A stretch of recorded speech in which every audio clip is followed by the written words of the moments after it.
a happy holiday.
Oh my gosh, everybody, it's snowing in space. It's cold there. Water would freeze. It's a winter wonderland in the dark void that is Distracted Gamers podcast. And we're here once again to episode 44. You might be asking yourself some curious questions. One, where's Ross? Well, Ross's work schedule has changed, so he will likely still be here just after 10. You go, where is the most important part of this podcast? Rhett. Well, I'm here. No, Silver. Silver is not here. I don't know why. She's been swamped with homework and finals. She may be here. I don't know. Usually she gives out a group text as like, oh, I'm not going to make it because I have homework. She has given us no indication. We are all left in the dark. We are all only waiting on Silver. That's all we do is we wait and hope and pine that she will grace us with her presence and destroy Tokyo once again. That being said, the OG podcast members, the important podcast members, are actually here. We made it. We are here. Well, it's like the biggest problem with things like this. If you've ever played a game like something like D&D or any role playing, the biggest problem isn't making the game. The biggest problem isn't running the game. The biggest problem is getting people consistently to show up for the game. Because I've played a lot of D&D, and the biggest obstacle isn't playing it, it's getting people once a week to show up consistently. Because if you can't get the same group consistently, then what are we doing? There's no point in keeping it going. And so if it's going to come down to just me screaming into the void, it will be. But I'm glad Jason's here. We tried to play that one Star Wars game. We would go down to the comic shop once a week to play. And you and I were the ones that kept the group going, I swear, because it was like every week somebody else was a different group of people. Next week, yeah. Well, and it got to the point, it's like, well, why don't we just play our own thing? They're just back to the ship. Yeah.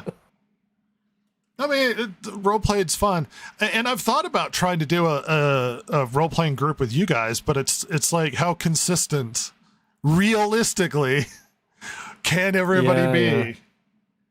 And it's like we're up at the butt crack of night. This should really be like the late show. This should be like the Craig Ferguson of podcasts. We're in the middle of the night where no one's watching. Yeah. Just trying to get people interested. But whatever. It's snowing in the void. Craig Ferguson got kind of in my opinion, a raw deal. He was so much more entertaining than anybody else. He was the only good. He was on the latest. He was only the good late night show. He was the only good late night show. And I don't know if he got raw deal. He just he's like, I've done enough of this. I'm done. Like he just retired. Well, no. What I mean by raw deal was that he should have had an earlier time spot. Not that he was, because when he got to the end there and he was like, no, I'm done. To me, that was like, yeah, I've had all the fun I want out of this. I'm good to go. And he was leaving on his terms kind of thing. But he had new kids he was too. so much more. He was kind of an older dad, and I think he wanted to do the dad thing, which is, I mean, there are more priorities than being the best late night show. Definitely. Yeah. Like, I have no blame for you to just quit late night and be like, oh, I got kids. I got to take care of the kids. Yeah. But he was definitely the funniest, most entertaining talk show host of that time period. Oh, by far. Hands down. Yeah. Everything sucked by comparison. I mean, sucks today. Yeah, that's true too. Everything sucks today. That being said, on this glorious episode 44, the symmetrical episode, Jason, how have things been going? Yeah, going fine. Just, I mean, seriously, this month, I've got stuff to do almost every stinking day. Is this holiday related or what? Holiday, yeah, all holiday related stuff. I mean, next Saturday we're going down to my family's. I'll try to make it back in time, but I can't promise anything. It sounds like it won't be a big deal to like leave, because it sounds like my brothers and sisters all have stuff going on too, so they would have to leave, and so we'd be able to come back at a reasonable time. But yeah, seriously, it's just all holiday related stuff. You know, kids doing concerts and just, you know, community things, all that kind of stuff, just nonstop for the rest of the month. Let's see. This week I watched some good movies, some bad movies. I watched Get Smart with Steve Carell. Underrated in my opinion. I also watched this sci-fi movie called The Machine. It's, I don't know. It's the guy's working on implants and things to fix soldiers that come back like missing limbs, and one guy got shot in the head, and they were able to bring him back by putting a chip in his brain and all this stuff. And he ends up putting the brain of it, downloading the brain of his assistant who gets killed, and uploading her into an android body, and it just goes downhill from there. Watched Congo finally. That one's been on my list to watch. What, the smart monkeys with the lasers? Yeah, smart monkeys with the lasers. I love me some Congo. Yeah, it was Michael Crichton. A lot. Yeah, Michael Crichton.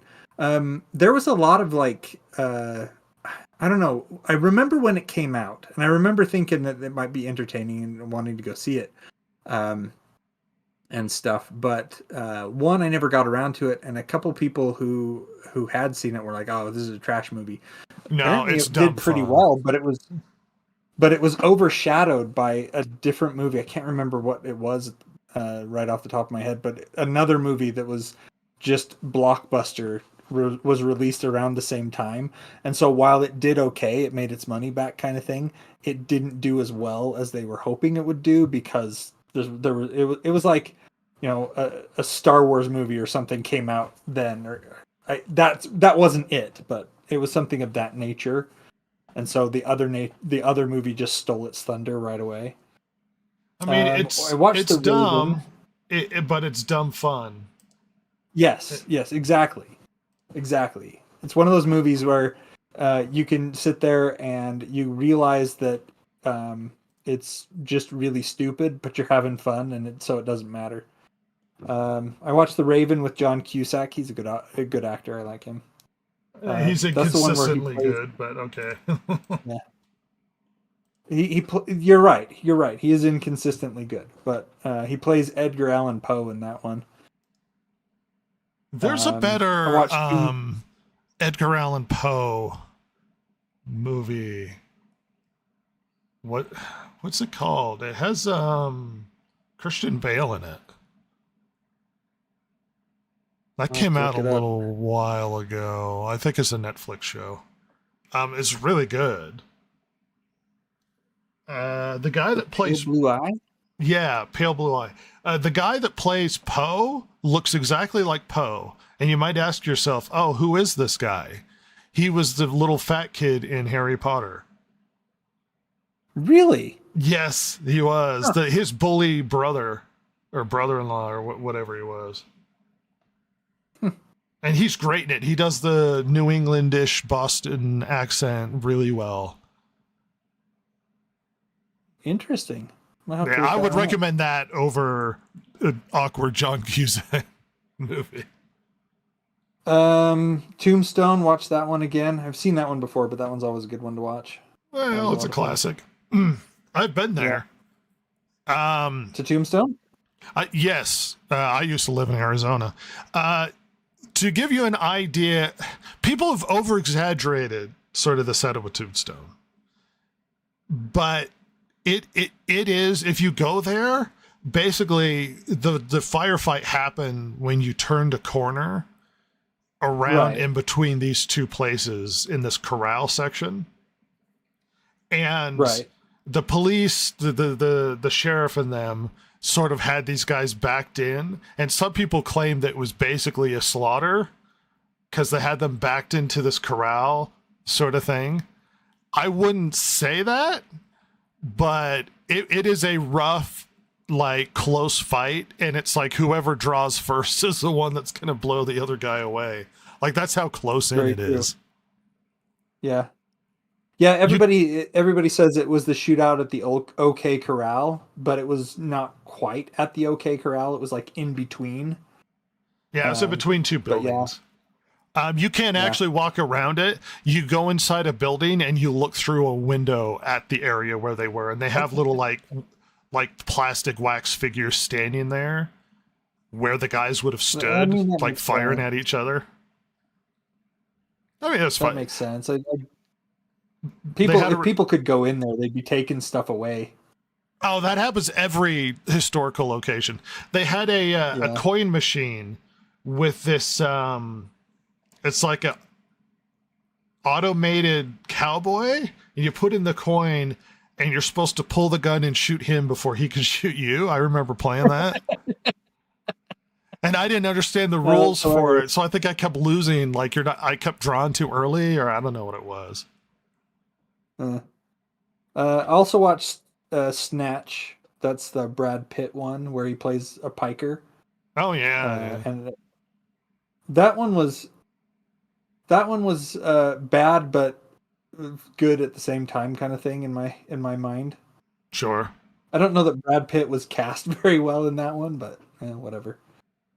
And then I watched a movie called Virtuosity. It's a Denzel Washington, Russell Crowe movie. Denzel Washington was a cop who gets put in prison because this serial killer kills his wife and daughter, and then he ends up killing the serial killer, but in the process he kills a reporter and a cameraman at the same time on accident. It's like he's hyped up because he's in this shootout. They come around the corner and flash a light in his face, and he shoots them both. So they send him to prison. And then Russell Crowe plays this serial killer who was a combination of a bunch of serial killers. They're all put together. And he escapes from virtual reality into the real world. And they tell Denzel Washington, look, if you go hunt him down and get him back, we'll pardon you. So that was the movie. Sounds kind of silly. It was, yes, but it was another one of those kind of dumb fun ones. Sure. Lots of shooting and Russell Crowe just hamming it up. You could tell that Russell Crowe was having a great time being this insane wacko. It's kind of interesting when you have when you're watching a movie and you can tell that the actor is just having a ball playing this character, or they're just there for the paycheck. I could see that. Some roles are just fun to do because you can just. Yeah, I don't know. I watch some stuff. I don't know what's worth getting into. I watched The Madness on Netflix. It sucks. It's just a terrible show. Yeah, I wouldn't recommend it. Pretty much every cop in the show makes awful decisions that make no logical sense. And I think they're leaning into like so it's like this guy who's, he shows up on CNN every now and then and is a commentator. And anyway, he's going through a separation and he goes to the woods to live in a cabin for a couple weeks, I guess, to clear his head or do whatever he's doing. And he goes to his neighbor's house to see if he has any propane because his power's out or whatever. And he sees some strange truck, and then he looks in the sauna and his neighbor's chopped up into little pieces.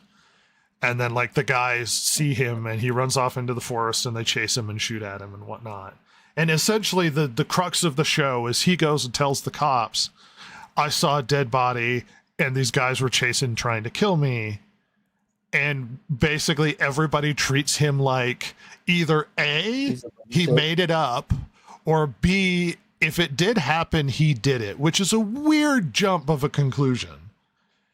That the person that told you about a murder is probably the person that did it. Like, and the cops take him to the cabin and they look around and like there's no body or anything, but then like they don't wear gloves. Let's say if you heard somebody was firing at somebody and trying to kill them and there was a dead body, you'd show up with more than just two lazy sheriffs acting like they're skeptical about what's going on. Well, I mean, anymore now, if a crime is reported, you'd expect the cops to take it seriously. You know, I can't say that something like this, you know, where you have I'm assuming this is kind of like a backwoods kind of area, and so the cops are mostly there giving out speeding tickets and things like that. They're not really investigating crimes. And I'm thinking that the show is kind of leaning into that, where it's like these guys, they're yokels, they're stupid, they're, you know, let's kind of play down the intelligence of the cops in this backwoods area. I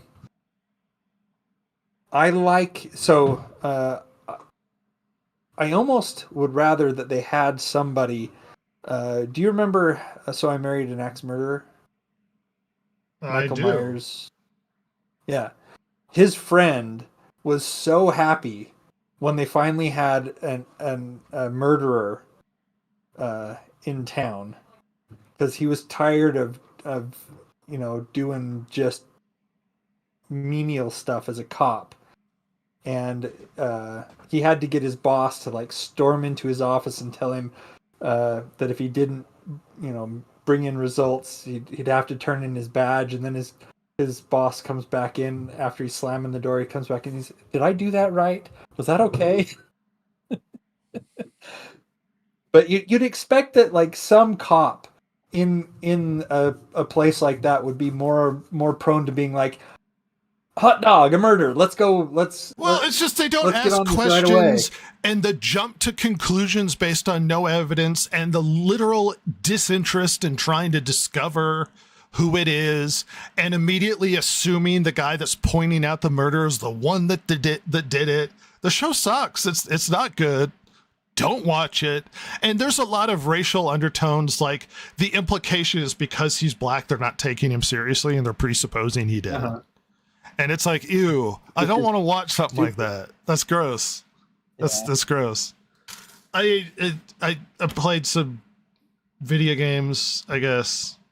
I mean, we're all waiting for Indiana Jones to hit Game Pass. So what are you going to do? It's not out until the 9th. So we're all just waiting to play that. But in the meantime, you know, whatever. It looks like Chance will probably be joining us here shortly.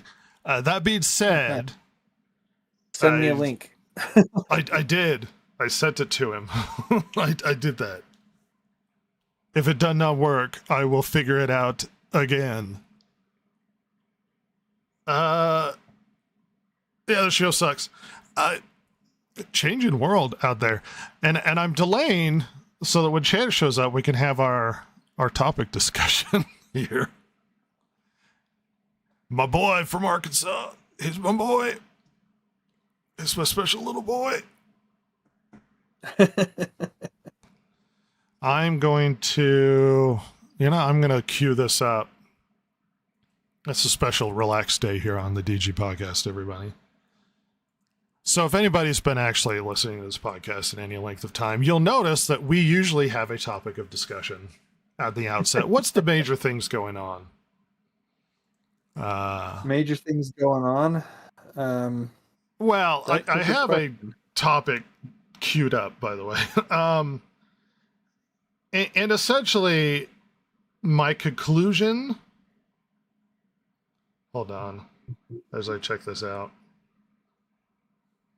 So, I was thinking to myself, we have the onset of the Snow White trailer. We have more of the Rohirrim coming out. We have a lot of other things. I was sitting there thinking to myself, so here's an example. We exist in a world that was very active politically in the consumer space for quite some time, for the last 10, 15 years.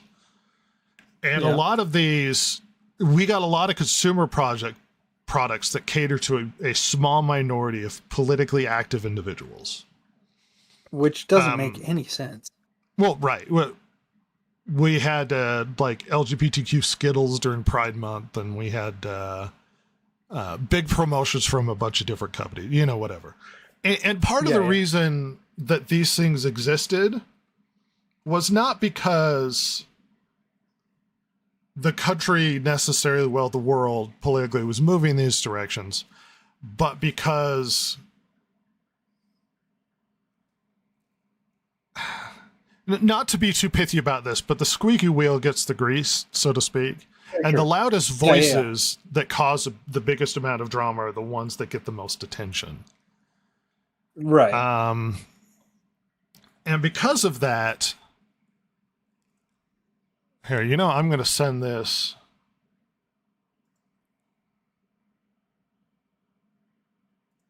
I'm going to send another invite.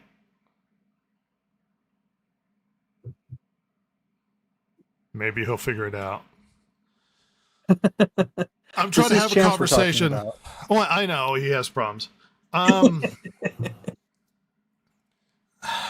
Where am I going with this? So when it comes to a lot of the political activism that we see in a lot of products that happen lately, why a lot of things have moved in the direction they are is because there's a very loud, small amount of people. Now, I know you're going to sit there and go, no, the world agrees with this opinion. That's not really true. And you can actually see it when it comes to a lot of products. A lot of people buy into things. So like, let's say the Skittles, the vast majority of people that aren't necessarily activists in this way just rolled their eyes and bought Skittles because they're like, Skittles. Like, they didn't care. They weren't necessarily pro or against anything. They just didn't care.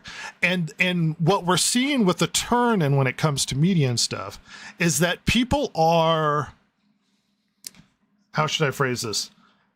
The biggest mistake you can make is you can get the massive, quiet, uninterested majority, and when you get them to turn on you is when you have a problem. When they start to just go, you know what, I'm out. I'm just not interested. It's become too aggressive. It's become too political. And I'm just not interested anymore. I don't want to participate in this product. I don't want to buy your thing. Because there are articles lately that have been accusing the right wing of trying to like cancel things. We're not advocating for any sort, and I'm not part of the right wing, so to speak, but we're not advocating for any sort of protest or what do you call it when you try and get everybody to not buy a product? The boycott. That's not what we're doing. We're just pointing out how terrible these products are, and we're saying don't get it. But we're not saying boycott it. If you're really into it, do it. But people are realizing this doesn't reflect my politics, and they're stepping away silently, which is the big problem here. Is when people walk away from things silently and don't tell you why they don't like it, and now they're shocked when suddenly movies aren't getting attention, and stuff like Snow White is getting lambasted because it's like you catered to such a small portion of the population so aggressively that the vast majority of the population that might not be politically inclined in one way or another is going, you've gone too far. I'm just quietly stepping away. And they don't get why that's happening. You kept trying to intervene. Why don't you step in there? No, I was going to say, so the thing is we've always told people, you and I are more right wing than left, I would say. Sure. We come down more on the right side than on the left. Not necessarily that we're staunch right-wingers or whatever. We're just more right than left. But we've always told people to vote with their money. Like, if this is something that appeals to you, go for it. Pay for it. That's how you let them know that you appreciate the product and that you appreciate their efforts. We've never said, don't. We've never said boycott. We've never called for a boycott of anything. We've just said, look, no, if this isn't your thing, don't buy it. Don't pay for it. Don't give them your money. The thing is this ends up to them feeling like a boycott because it has that effect. But that's not what it is. What it is people, only paying for the entertainment that appeals to them. And what you have is these very vocal minorities screaming at the top of their lungs that they want X, Y, and Z. And so you think that you mistakenly think that they are the majority. And they're not. These people that are screaming at the top of their lungs, they may not even be part of your demographic. There are obviously minorities that are part of every demographic, but if you, it's my boy. Oh, hey, it's my special boy. Hey, can you hear me? That it had dropped. Yeah, you're good. Yeah. You can hear me. Yeah, we can hear you. Yeah. Awesome. But the thing is that these vocal minorities are screaming for concessions at the top of their lungs, and then when they're given the concessions, they're not even the target demographic that is going to buy that product. So they're demanding changes in products that they're never going to buy and they're never going to support. And then the companies are scratching their heads. We've had that conversation multiple times. What I'm trying to address here is the vast majority that are simply uninterested in this anymore, and they're pulling away. They're pulling away from these products. They're pulling away from being interested. And I'm curious, I don't know how much Chance has been listening to what we've been talking about, but what your opinion is. You'll have to catch me up. I was having problems logging in with Discord. I had to create a whole new password and everything. Oh, love it. So we have the onset of Snow White coming, and we have all of this drama of people not happy with Snow White and it getting downvoted and whatnot. And it's my opinion that a lot of the reason why this product exists is because there's a lot of the political minded activist crowd who've sort of shoved their messaging into these products, and then people just aren't responding. And the issue is that a lot of those crowds get catered to because they're the loudest, because they're the squeaky wheel gets the oil, so to speak. And the problem isn't that because the quiet majority tend to just go shrug and then just buy the product anyway or do whatever, because they're not really that activist. And the mistake you make is that when you get so loud in their ears that they start to pull away, and that's a large demographic that you can't deal with. And I think we're seeing a vast majority of that quiet group of people pulling back from all of these aggressive, politically minded products that we've been infested with, like Snow White. You need normies to watch these things, and catering to what amounts to a couple percentages of the population isn't going to bring in the numbers that you require to create a successful product. Am I insane, Chance? No, well, I mean, I think that's on a this given. topic, not otherwise. No, not at all. I seem to recall somewhere where I heard Rachel Zegler was just basically blaming misogyny and blaming their marketing crew and just blaming everybody but Disney and the whole preachy woke nonsense for all the hate that this film's been getting. And the thing that amuses me probably more than anything in this, like, if you go by the story, Snow White is supposed to be like just the prettiest thing on planet Earth, and in this case, you look at who they've cast. Like, the Queen is way hotter. Well, you're not wrong, but here's one thing. I don't know if you're part of the vast amount of people who have watched this trailer, but I will tell you that you'll see where. So the point of it is it's about an aging woman being jealous of the younger, and there's a lot of interesting messages, like classic messages in it. In the movie, when they say who is the fairest of them all, they mean who is the most equitable. Yeah. Who is the most fair to the and that Snow White is more of a revolutionary to overthrow the evil queen. And the fairest isn't the most attractive, but the most equitable when it comes to, I assume, distribution. I seem like I heard something where Bob Iger, they said Disney's been trying to cut costs left and right because of just one woke failure after another like this. It's not they working. Even said, I think they pumped the brakes on all the merchandising that was going to go along with this movie as well. You're right. Probably. Well, and one of the biggest problems was Rachel Zegler kind of shot the horse too early because she's so politically minded. It made a lot of people pull away from the film, and there was so much negative vitriolic discourse about her and the movie that it was poisoned from the get-go. I mean, with this last election, she said that half the country know no peace, sort of thing. It's like, oh, so this is the person you think is going to bring in people? There should be some effort to just say, hey, no social media, no politics, because they're poisoning the well before we even get to this thing. Yeah. If nothing else, you look at Snow White. When was it originally written? Like late 1800s? Oh, yeah. Something like that. So, I mean, you're dealing with this classic story, and you're dealing with, people that grew up reading the books and seeing the old classic animated movies. It's like I'm all for taking creative liberties with fictional characters. It's fine, but I think when you're dealing with a classic like this, nobody wants to see this out of Snow White. They actually want to see something stick pretty closely to Snow White and what the source material entails. So they go to movies to escape reality, not to go and be preached at, basically. Right.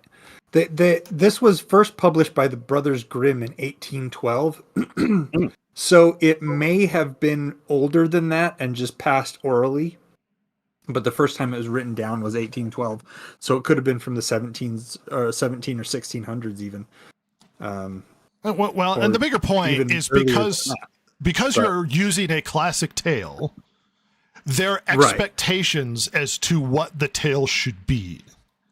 And that's right. It's a double-sided sword when it comes to making anything that's already an established brand. Is there's already established expectations. And so when you change things, do it at your peril, because the already established expectations will be like, well, you're ruining it. And we're not coming along. We're not going to participate in your folly here. Yeah. Before we drag this out too far, let's at least move along with the article I brought up. One of my favorite quotes underneath the trailer reacting to it is, if I saw this movie on a plane, I would still walk out. Oh man. Other comments being, I want the queen right there. I want the queen to win in this version, or wow, Disney, you truly are incredible. It took you 3 years, multiple rewrites, unnecessary CGI, $209 million just for me to enjoy a comment section of a movie I will never watch. Bless you. Didn't they negative? Go ahead. No, I was going to say, didn't they bring the whole cast back for reshoots like 2 months ago, something like that? Yes. Yeah, that doesn't bode well at all. Now, oh no, we've got noise. Now, I'm going to bring up, we're not going to watch the trailer because I'm not going to submit you guys to that. But the downvote ratio is 26,000 up to 687,000 down. Wow. The public reception of this trailer is not very good. And this is what you get. And my greater point was, it seems like the majority of people are pulling away from this stuff, who would normally sit quietly and be like, oh, I'll just buy the gay Skittles or whatever, are now just going, I'm not interested anymore. And that's a problem for Hollywood because you need normies. You can cater to a small demographic of people no matter what you do. You still need average people to walk in. And if you're pushing away average consumers, then they're not going to buy your stinking product. It's a mistake to do this sort of thing. Yeah, that's what I was trying to articulate earlier when we were discussing it. The normies are just bailing, and there's, like you said, they're silently bailing. Instead of causing a big stink, they're just like, I'll use my money elsewhere, and then they go off and do whatever else. And Disney is sitting there holding the bag, going, we brought you something really nice. Why didn't you like it? And there's nobody there except for, one girl with dyed hair, and you know what she's all about. And I should say there's one person there because they may not be a girl. I don't know. We're getting early praise. Because the other three. We're getting early praise of War of the Rohirrim, despite the fact that really? From reviewers, despite the fact that okay, never mind. The box office prospects seem to be not very good. The numbers coming in seem to be probably foretelling a not very successful run. And this is written by the original Philippa Boyan that participated writing the script for the Lord of the Rings films. And it's supposed to be part of the original trilogy. It's got, I think Peter Jackson's a producer on it and everything. And it looks like it sucks balls. So once again, we're going down a road of making films that no one asked for, and ruining lore that we already have expectations for, and damaging it along the way because you have a agenda of sorts, and you're intent on making that agenda crammed down our throats so that we all have to consume it. Chance, who is our resident Lord of the Rings expert, might already be aware that this show is based around not the character that the show should be based around, but this female character who was so important in the lore that Tolkien didn't even give her a name. And they're making a movie solely based around her character now. And it's girl bossing all the way down, where she's going to punch all of the men with her tiny little arms, and they're all going to fall back like it's just this horrific masculine chick just wrecking all of us. Related in One Punch Girl. Related in essence to this is there was an interesting comments that come out of Sarah Silverman, where apparently, according to her, that she didn't get political this last election because she realized nobody wants to hear from celebrities. Wow, a celebrity that actually got it. Yeah. Her comment that Trump won this last election was, well, why didn't you come out and speak out about it? And she said it wouldn't have made a difference. I think she realized there was so much anger towards celebrity, and especially celebrity inserting into politics, that there was nothing she could have done. And it angered people so much. You recall she had a podcast she created in the last Trump election where she was going to sit down. It's like Sarah Silverman's something America or whatever, and her goal was to sit down and talk with other people that she might disagree with, which ended up, if you ever saw the show, her ranting and preaching to everybody about her politics, which is why the show ended up being canceled, because nobody watched the damn thing. So maybe she learned at least something, that people actually don't give a damn about what celebrities have to say.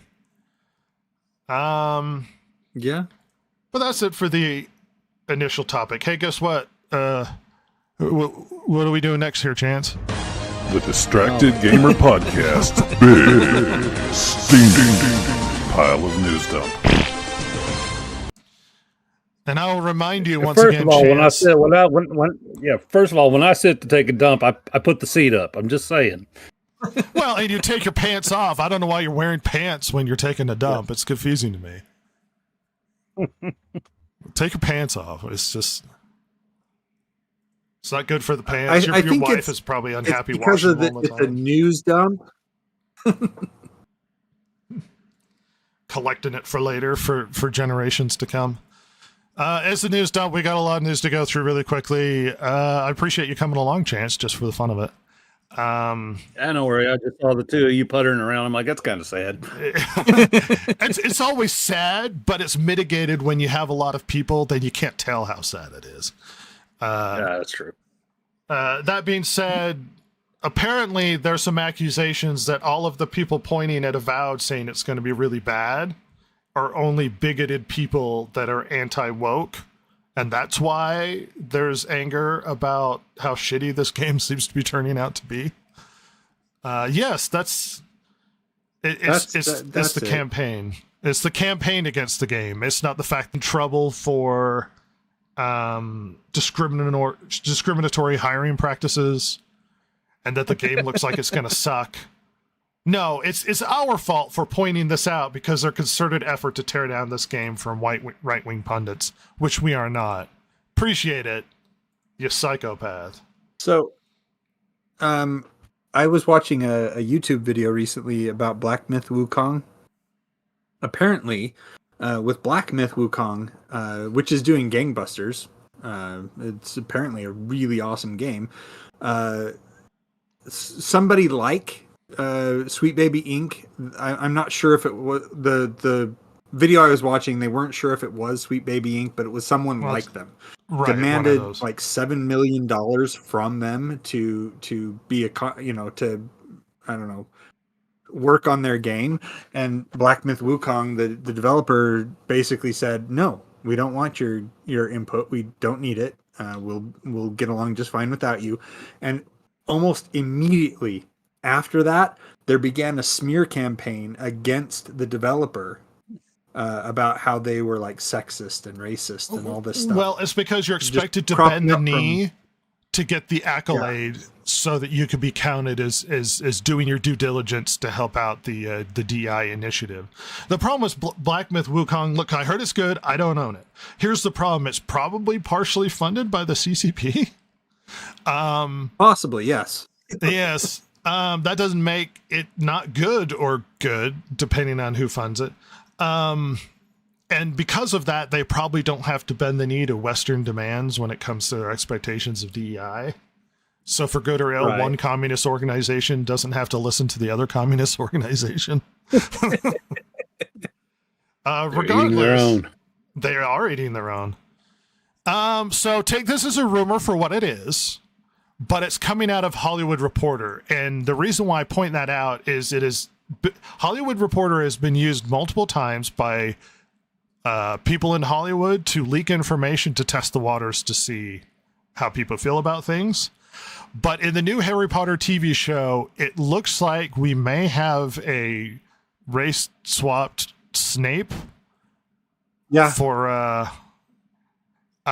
he's too hot to play Snape, first of all, and Snape was repeatedly described as pale and gaunt. I mean, I don't give a shit about Harry Potter. Do you care about Harry Potter? Long hair, yeah. Not particularly. I kind of hope this crashes and burns because of the fact that they're race swapping someone for no particular reason. Well, J.K. Rowling is part of the project, and it seems like she's doing it because she's miffed at all of the negative response she's had from the other Harry Potter alumni. So she's like, well, I'll just replace you with a show that'll be more popular. But the problem is she's going about it the wrong way, if that's despite J.K. Rowling being a massive TERF who's this feminist but exclusionary of trans individuals, seems to also be doing the political thing of race swapping characters in her stories. And I don't think, look, you've angered the far left wing with your perspectives on the trans issue. And I don't think race swapping characters is going to bring them back. It's only going to anger the people that want your story to be told traditionally. Yeah. So I don't think you're going to garner any support in either direction. I'm surprised that some of these far left groups aren't making a stink over having a black guy as the defense against the dark arts teacher. Well, it turns out that he's. Well, I could lean into it. That is. But he's not a bad guy. No. So that's okay. Well, if anyone would know how to defend against the dark arts, it might be the black man. Take it for what it is. There have been a lot of stink about it. It's like, oh, well, I'm not happy with this. It's like, you're not going to get the left wing back by gender swapping. They already hate you, and you're just going to anger the right wing who want the story told the way it was in the book. So that might just be shooting yourself in the foot before this thing even gets off the ground.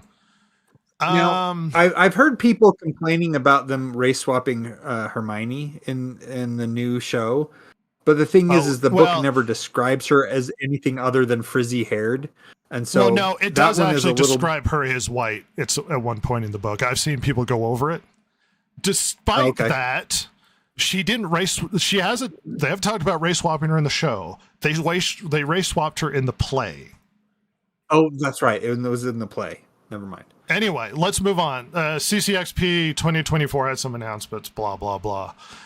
We got more trailers for Sonic the Hedgehog. You a big Sonic fan there, Chance? No, not at all. Well, you a Nintendo shill is what you're telling me? Yes, that's exactly it. What Sega does, what Nintendo don't. I'm just saying. Yeah. Some new Anya Taylor-Joy movie about snipers. She's still the borderline attractive, where she's really good looking or an alien. It's hard to say.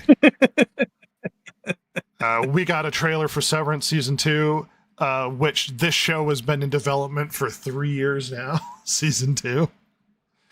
You might ask yourself, why has it taken so long for this to come out? Because season 1's really good. I would recommend season 1. COVID hit. And then the writer's strike. That's why it's not coming out until January of next year. Stuff for new Star Trek, new Dexter. Yellow Jackets suck, so I don't care about their season 3. Anyway, not much exciting. I was all about Dexter in its initial run. I hated how the series ended, but I felt like they did all they could with it. Then they brought it back, that sequel series, which was just absolutely miserable. So I have no desire to see this prequel. I don't think that it's necessary. I wasn't as angry about the ending of Dexter as most everybody else was. It's like, how are you going to end it? Him going to jail or everybody figuring it out? But I'm not convinced they're going to do a good job with anything coming down the road. And it's like a prequel. It's almost like they're doing the him doing voiceover younger version of himself thing with young Sheldon. So that sounds so dumb. Yeah, especially for a serial killer who murders people. Yeah, what are we gonna do here? Is this? Yeah, he's gonna. We're gonna see him like butchering animals and his dad saying, "No, you need to." No, it starts out him working at the police station. So it's going to start out with him being people killer. It's not young. It's No. Well, that's dumb. Well, we already know what he does. The new advent of the new DC universe that's being rebooted by James Gunn, and we have our first product to come out if everybody's hyped. And the first thing to come out for the new DC universe is Creature Commandos. And it's on HBO. Was anybody here hyped for Creature Commandos, one of the weirdest comics that nobody gave a crap about? Nope, I never even heard of it. Yeah, it's a weird James Gunn thing. But Creature Commandos is out now on HBO, and I don't care for it. It's an animated show that has a lot of cussing and nudity. Or as I call it, Tuesday. Or as Chance calls it, Tuesday. Well, here's the thing. One, I'm a prude. And two, because it's animated and superheroes are a thing you need younger generation to get into, this isn't going to bring younger kids into to watch Creature Commandos. So who's this show for? Really.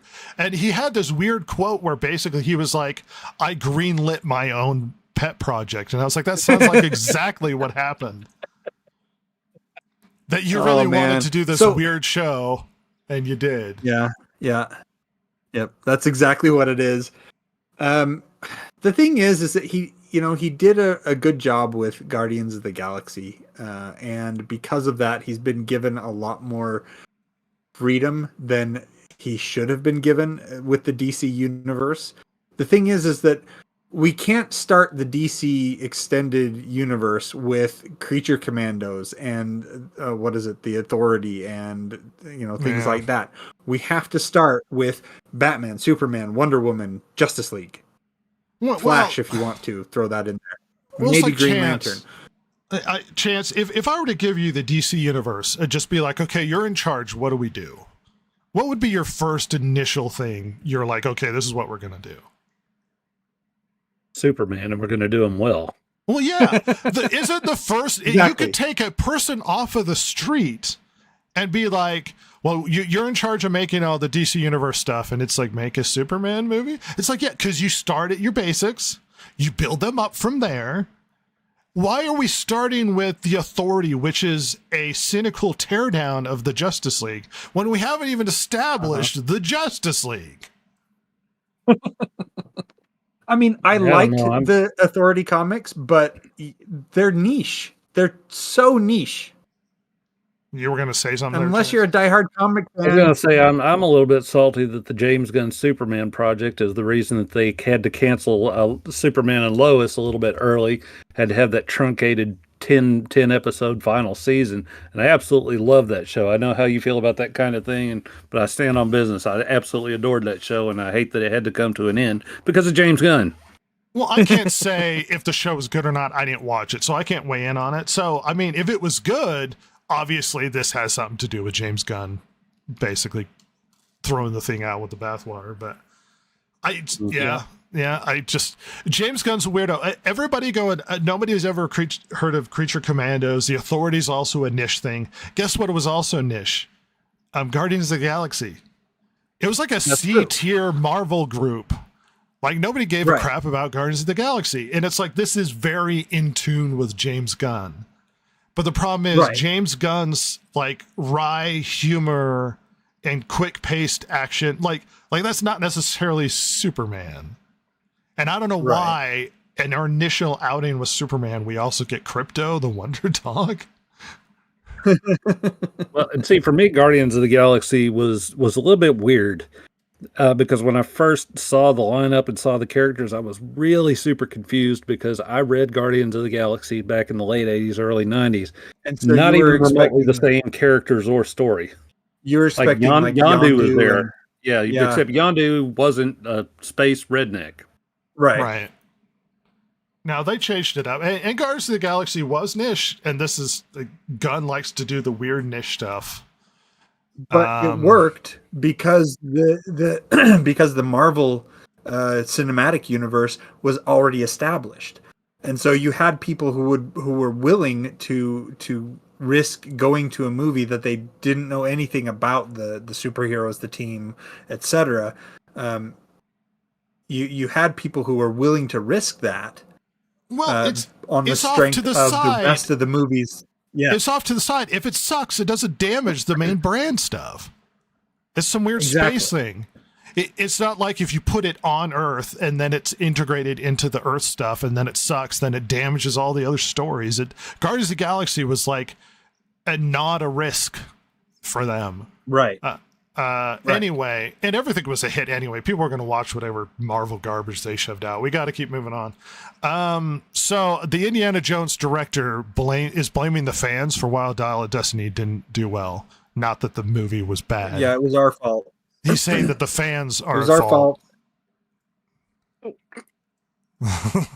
It was totally our fault. It's your was your all fault, us. Chance. You're why the movie didn't do well. I guess so, considering I haven't even seen it and don't have any particular burning desire to. yeah, we'll never see. Well, and that was my point. Crystal Skull was, It was bad enough. I was going to say Crystal Skull was a big enough insult for me. I didn't want to go beyond that. Yeah, Crystal Skull was a slap in the face. Well, and my greater point of people checking out, like the quiet majority checking out, it's like, here's an example. I was a diehard Star Wars fan. I was dying. Yeah. I read the extended universe stuff. I bought anything Star Wars related.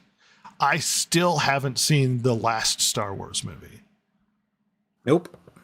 Because I just refused to. And I just quietly walked away. Well, I mean, in my case, not quietly because I'm angry and loud about it, but I walked away from it. I still haven't seen, I didn't see the 2016 Ghostbusters. I haven't seen I've seen like every Marvel movie up until one point, and then I just stopped watching them. People are Endgame was the last checking Marvel out. movie I saw. People are just checking out. And this is a problem for these industries. And you know what the best conclusion you could come to? It's your fault. It's not mine. It's your fault. Right. You didn't like it. No. It was good anyway. It's your And fault. it's funny because you hear people that they're left on the political spectrum, and they'll say things along the lines of like, "Well, if you don't like it, don't go see it." So then we're okay. Bet we don't go see it. Then we, we're shitheads anyway because we didn't go see it because we did exactly what they told us. Well, that's what the director of Terminator Dark Fate said. He's like, well, this movie isn't for white males, so stay away. And then everybody was like, okay, we stayed away. And then he's like, why aren't you seeing my movie? It's like, because you said don't come if you're not into this. And we didn't come. Yeah. Shuti Gatwa about Doctor Who was like, if you don't like it, touch grass. And so everybody's like, okay, we're gone. You don't want us around. We'll leave. And then they're like, wait. We didn't mean it. Really? Come back. We need you. We're getting a holiday special for the new Doctor Who, so look forward to more Shuti Gatwa. By the way, before we get to the Indiana Jones game, if anybody noticed during the when we had the female doctor, that they filmed some stuff in reference. There were comments in their special to reference the fact that we all need to unite together now that everything's changed, as if they had expected that Hillary Clinton would have won the last election. Well, there's some preview stuff from the new Shuti Gatwa stuff where he's referencing slogans from Kamala Harris as if they were expecting that she would have won this election. So now we're getting a show where she didn't win. And they're making, because he made references to like the joy slogans that they were using with Kamala. That's okay. Hilarious. He can just be unburdened by what has been. He can be unburdened by what has been. Moving on, we're getting the Indiana Jones game coming to Xbox, and early reviews seem to be positive. So, Which is, hesitant kind of thumbs surprising. up. Hesitant thumbs up. It's apparent, according to this article, it's the best Indiana Jones thing to happen in like 30 years. So this is better than the last two Indiana Jones movies, according to this reviewer. So far so good. Maybe it'll be that's awesome. Maybe it'll be good. I have it pre-downloaded at the moment. Hey, Chance, were you a big X-Defiant fan of that game that came out? Big what game now? X-Defiant, the Ubisoft game. Never heard of it. Well, unfortunately for Ubisoft, they are now shutting X-Defiant after 6 months. After Lasted barely longer 6 than months. Was it Dustborn? Judging by the Concord. picture, if it was any online multiplayer shooter, then no, I wouldn't have enjoyed it. But after barely 6 months, they are promising refunds for the Ultimate Founders Pack and purchases made in the last month. Game is going away. And this belies how successful they were with advertising that Chance has no idea what we're talking about. Good job, Ubisoft. Guess what's getting really good early reviews is Nosferatu. It looks good, honestly. Looks pretty good. It's going to be creepy. So I'm excited that it doesn't sound like it's going to suck. But the guy that's doing Nosferatu had... I don't know if you watched The Northman, Chance. Nope. How about The Witch? Nope. Well, they're pretty good. I would recommend it. I really don't watch a whole lot of TV shows. There's just like 2 or 3 that I stick to. Other than that, if I'm watching anything, it's usually some sort of documentary on YouTube. Nothing wrong with that. Japan is apparently using AI tracking, AI to tackle online manga and anime piracy. Look forward to our AI overlords checking in on us if we have legit licenses to use said product. The future is bright, everybody. In related Japanese news, apparently American attitudes towards things like pornography and lewdness are affecting Japanese stuff because the Visa executive is putting a halt on purchasing certain lewd things, which are legal in Japan. So when you use your Visa, you can't actually buy pornography, which is weird. Yeah, that is weird. Because it's legal in Japan, but Visa unilaterally decided they didn't like that people were buying these products. And hey, I'm a prude, but it's legal for them. So, I don't know. It's a weird story that we're actually, that Visa's attitudes towards this sort of thing is actually affecting stuff. Dragon Age Veilguard devs reflect on the game's release, say that they're quite proud of the critical reception, but admit that sales are struggling. No one's shocked that the sales aren't doing bad. Did you know that they were nominated for a Game of the Year award, but it's not the Game of the Year award, it's some other thing, so they're not even nominated for the best Game of the Year? Despite the fact I don't give a crap about the video game awards. That's hilarious. Yeah. Game sucks. I haven't even looked up a trailer for it. I used to love the Dragon Age series, but could not get into Inquisition, so I kind of just gave up after that. And for those who are a fan of DRM free, they have removed the first 2 Warcraft entries from GOG. Blizzard, basically the belief is Blizzard's probably going to do a remaster and force you to purchase them again. So, that makes sense. Yes. Reflections on the news, everybody. Everything's going to crap, and I'm not surprised. How are things going with you, Chance? How's the fam family? They're doing all right, and we're just trogging through this whole holiday crap. Working retail, it's getting a little crazy. Retail is an exciting time. You're not like a Walmart, are you? No. Fortunately, but I mean, we still have a nice little bump in our foot traffic. I bet you would. What are you playing lately? I really don't game anymore. Just too busy. Well, I can't remember. You got kids. You got stuff to do. Yeah, I think I was going to say the closest thing to a video game I've played is a word game on Android called Press for Words. And you're watching your Superman that got canceled. But the funny thing is, I'm actually thinking in the early part of the year of getting an ROG Ally. Because the biggest problem is like my kids always are dominating the television, and it'd be just something I could just pick up, play, and put down. Yeah, put a bunch of ROMs on there. I totally get that. Yeah, mm-hmm. There's no reason not to. I've been playing through Donkey Kong Country 2 on the Switch, and I've been having fun with that. You just play it on the side whenever you're, or Dr. Mario. I've been playing the SNES version, which is a relaxing thing to do when you got time. I used to go sit on the porch and play it when it was nice out in the evening, and then it got too cold to do that because we're in the area that has weather as opposed to Chance's Arkansas. We're in the middle of our little 2 weeks of cold we get every year. Does everybody walk like around in the 70s? I think the other morning was like 26 degrees, and I was loving it. My coworkers were miserable, but I was all for it because I'm old and fat and get hot easy.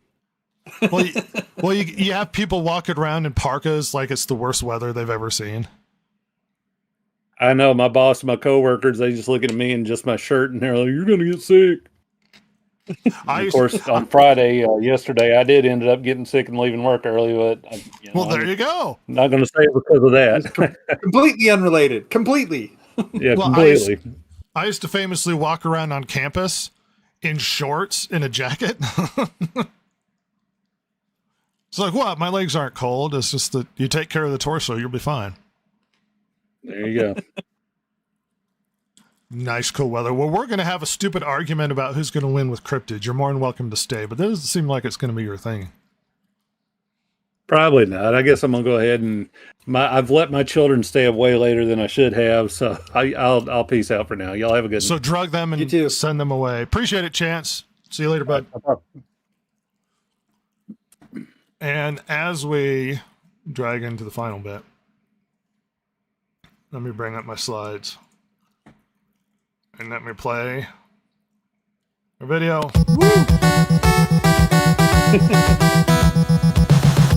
I like my intro. I don't care. It's awesome.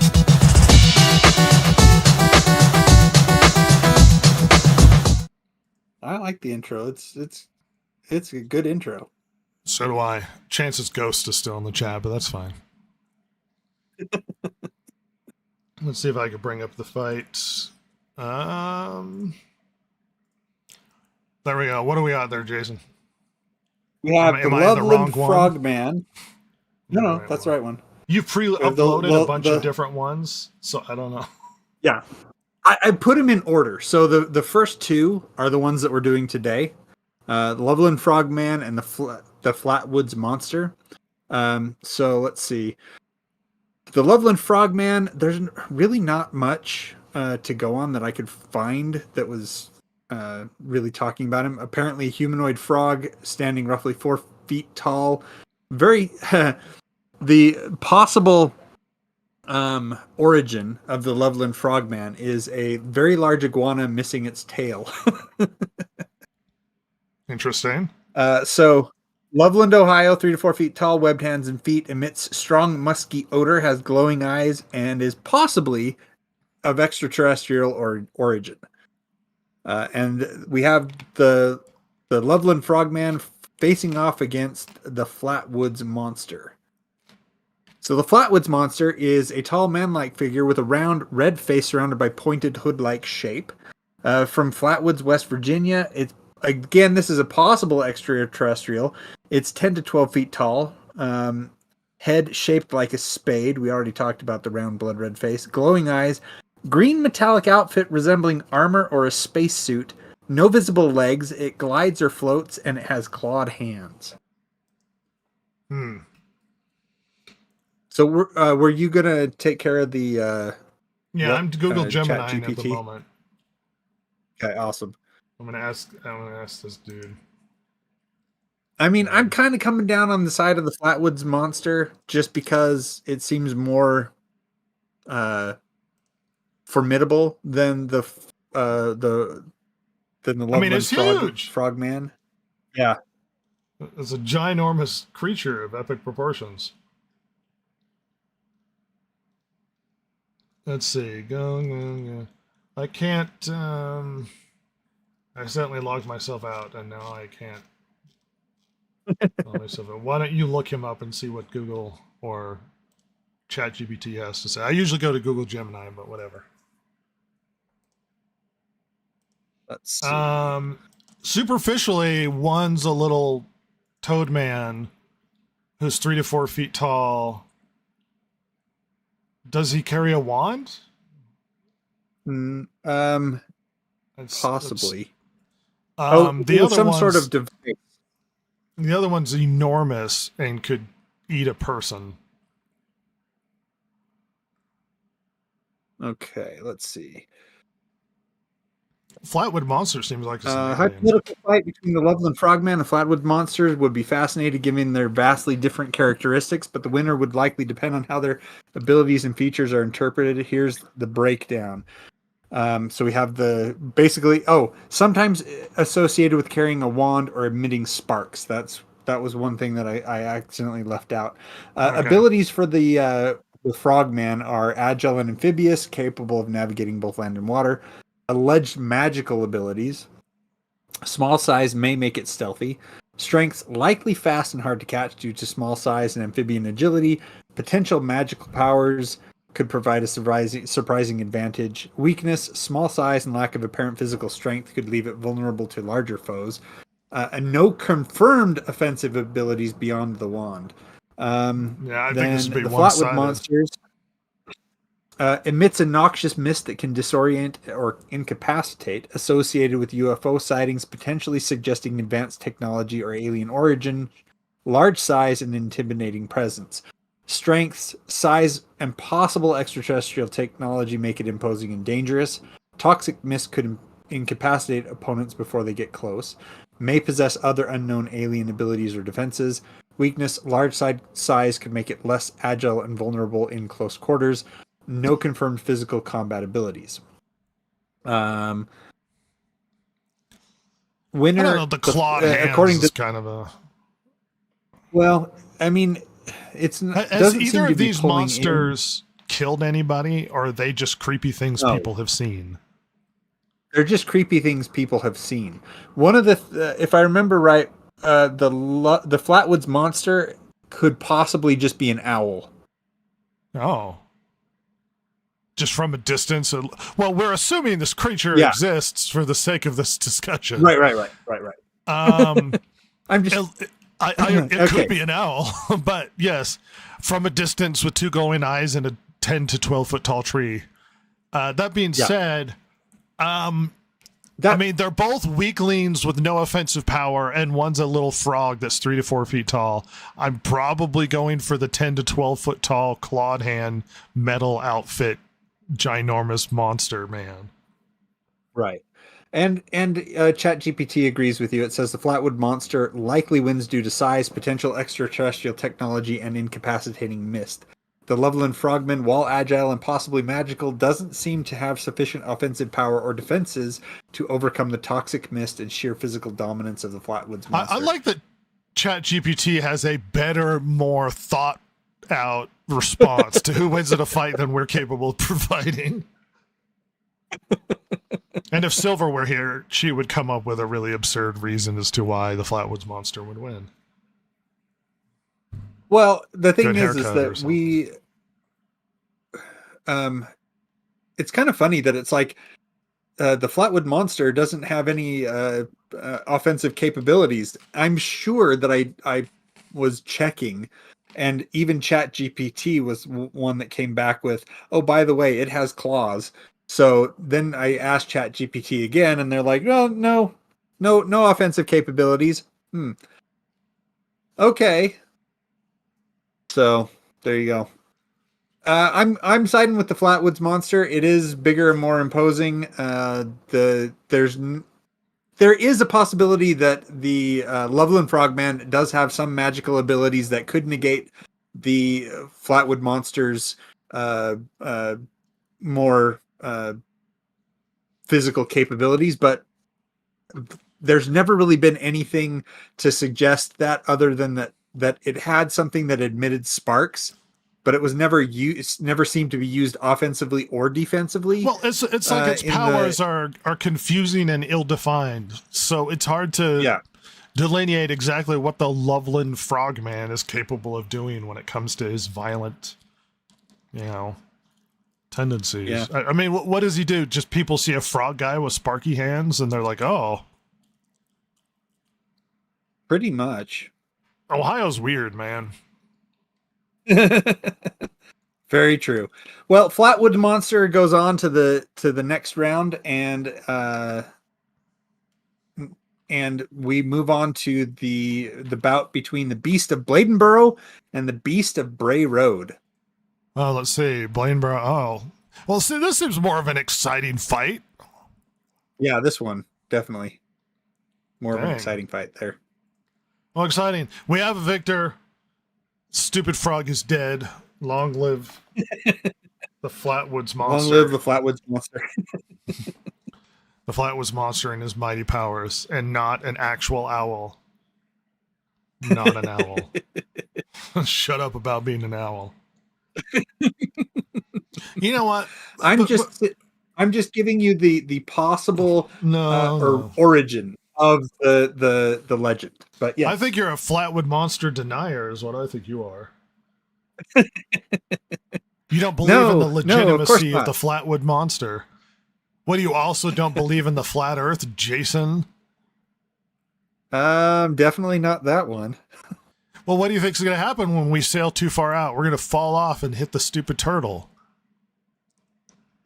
That's true. But if you and I, if the world is flat, then we flew the wrong way to get to Japan. The Arctic wall barrier. That's what's well. Yeah. See, we would have seen the way they describe flight and stuff is it's actually played out in this big circle, so we are still flying in the direction we're flying. It's just in the Arctic is this great Arctic wall that is the edge of the. It's all nonsense bullshit, but it's super fun nonetheless. One, we were flying the wrong way. The sun would have come up in a different direction if we were going the other way.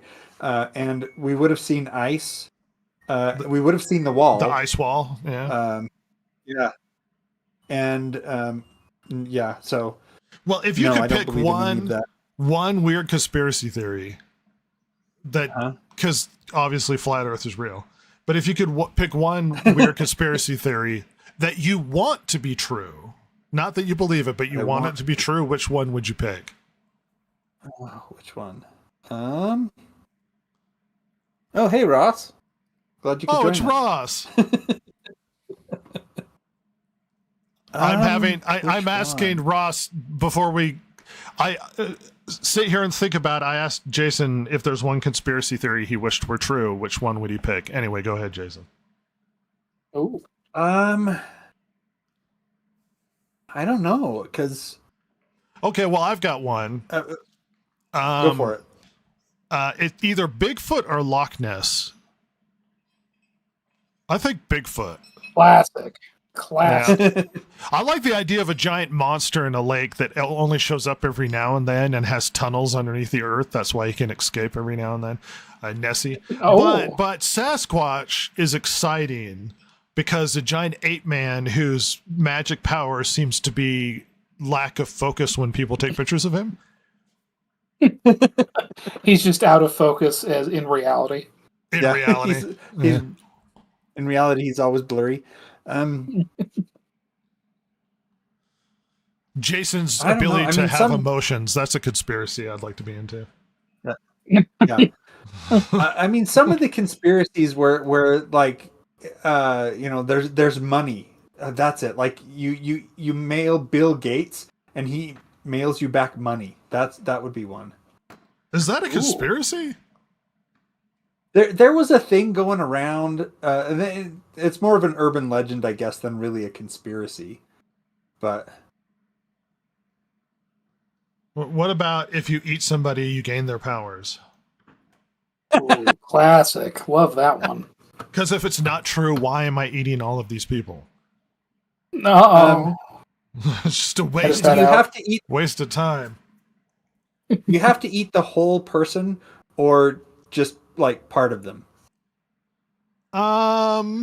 Most of the whole person. Did you ever see that movie? I can't remember what it's called. It's like a movie about this guy that's stranded in the middle of the nowhere, and he's forced to eat somebody else because there's this group of cannibals, and he learns that when you eat another person, you become like superhuman. You're stronger and smarter and that sort of thing.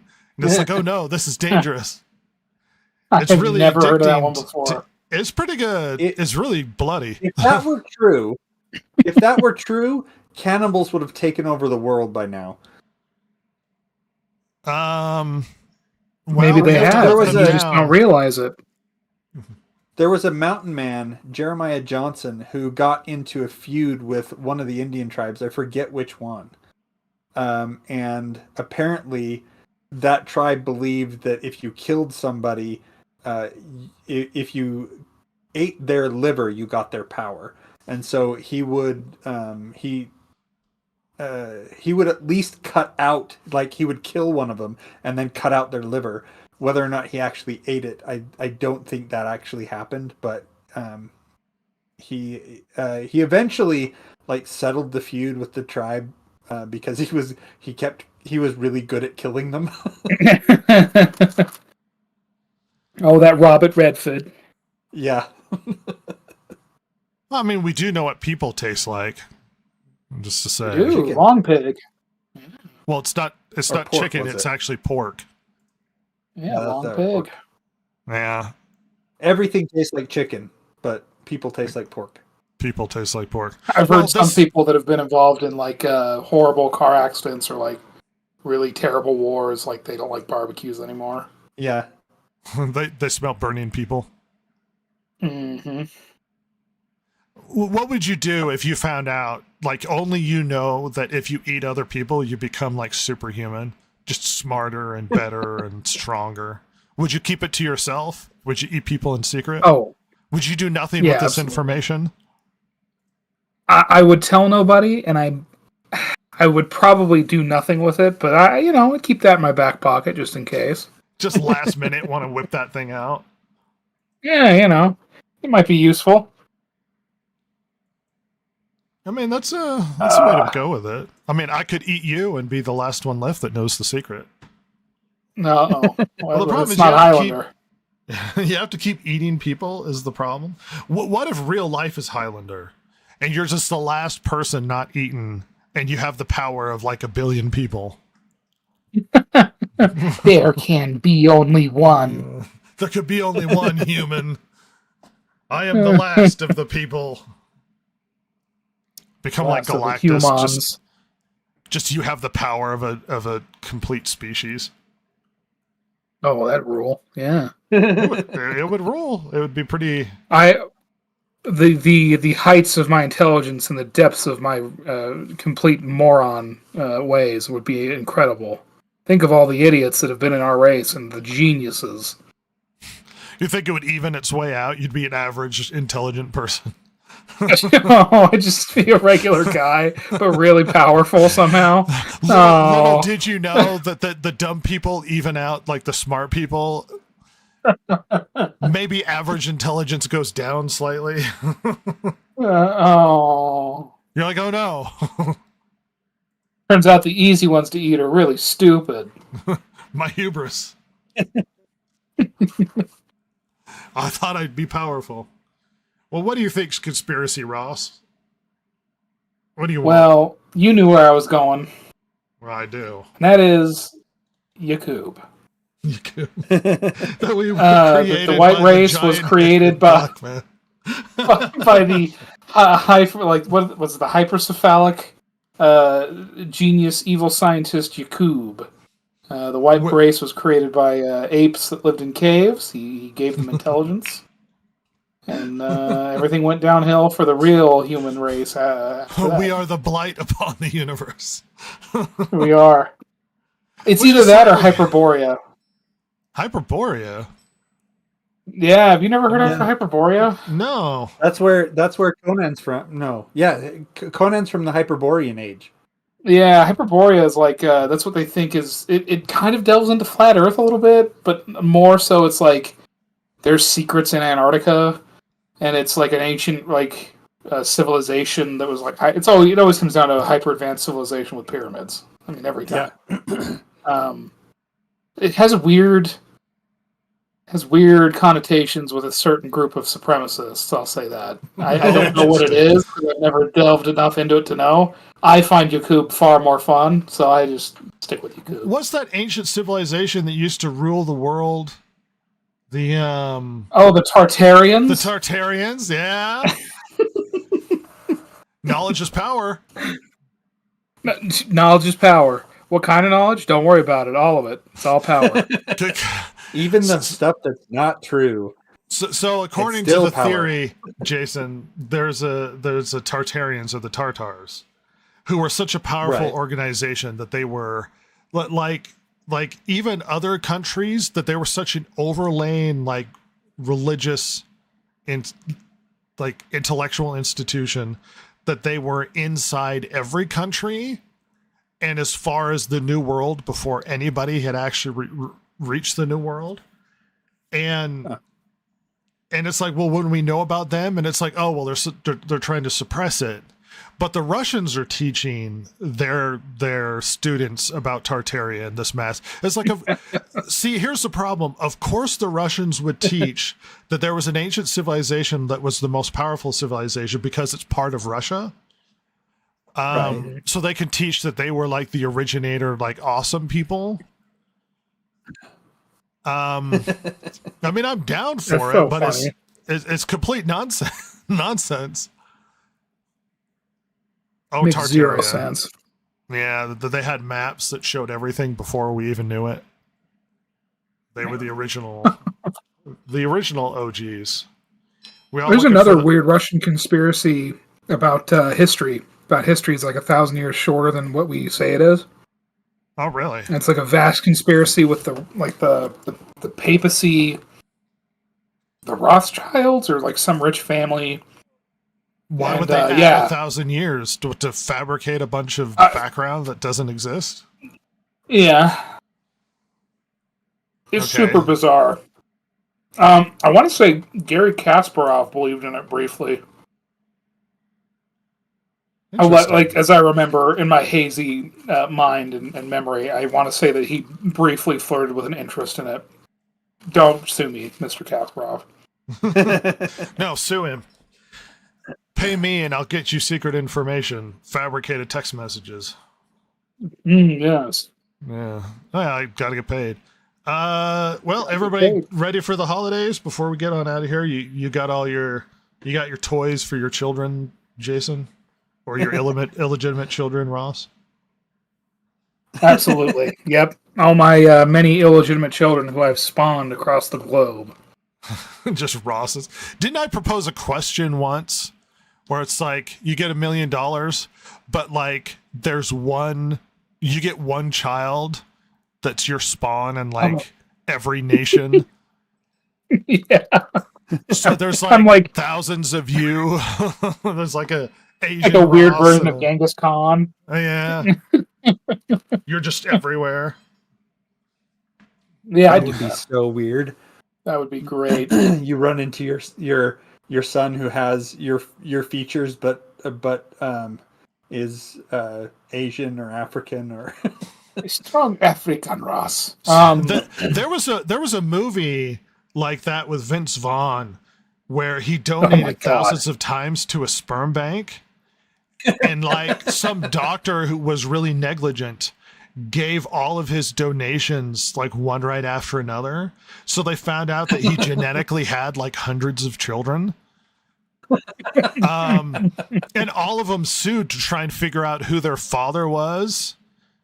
And Vince Vaughn is like trying to keep it secret. Like he doesn't want everybody to know that he's like the father of all of these children across the country, sort of thing. It's just kind of a funny movie. I'm going to be honest. It's like 101 Dalmatians, but children. Yeah, but Vince Vaughn's kids. Vince Vaughn is Pongo. Pretty much.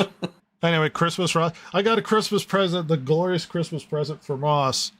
The original yeah, you did. Batman Forever glass mugs from the promotion at McDonald's. Yeah. with era correct bags from McDonald's. Yeah, they were wrapped in bags, McDonald's bags that were from that time period with like advertisements for Batman Forever on it.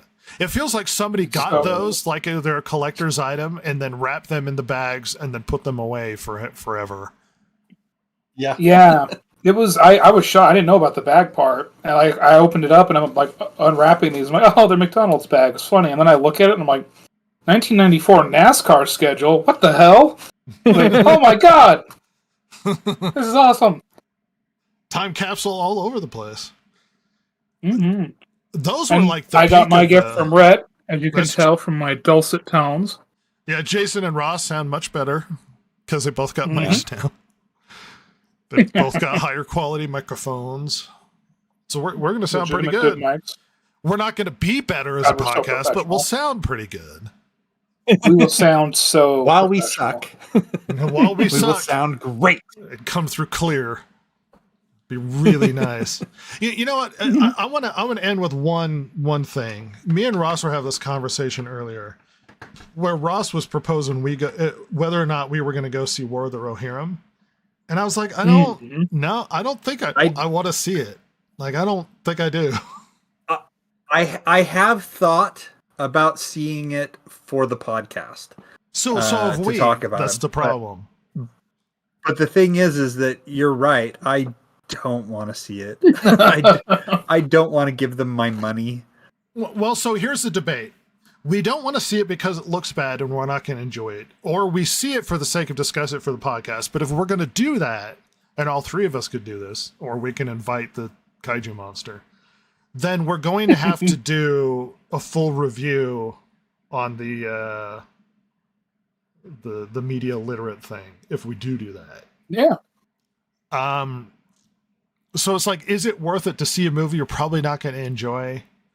Because we saw Gladiator 2 and it was like, it was more mediocre and lame, which made it difficult to get enough excitement to actually have a discussion about it for a review. Yeah. I was thinking after we watched that movie, the most exciting part, if we did a media illiterate, the most exciting part would be me and my hot takes on the first Gladiator. But that's not Gladiator 2, so... Right, so why would it be interesting to do? Yeah. Do you subject yourself to that for content? We've done it before. Well, yes. Yeah, we have. Self-punishment. All right, well, why don't you guys reflect on that?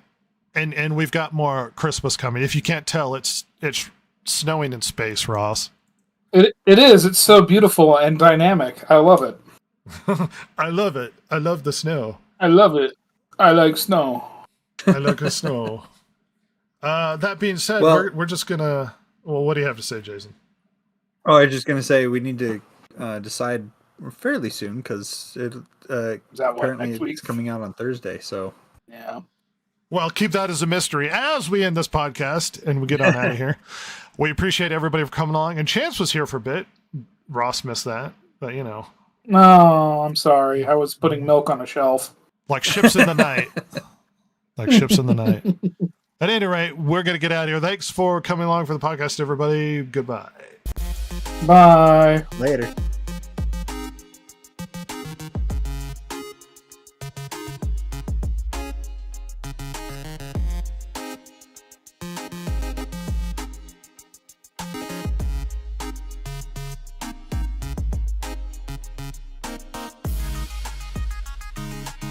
If you like the show, follow Rhett, Jason, Ross, and Silver, the world's most lethally stupid internet personalities, on Twitter at DG Podcast or on Instagram at Distracted Gamers. If you liked or hated what you heard here today, you can email them at thedistractedgamers@gmail.com and share your feelings. Not that Jason would care, since he hasn't any, of course. Oh my God, it's so juicy.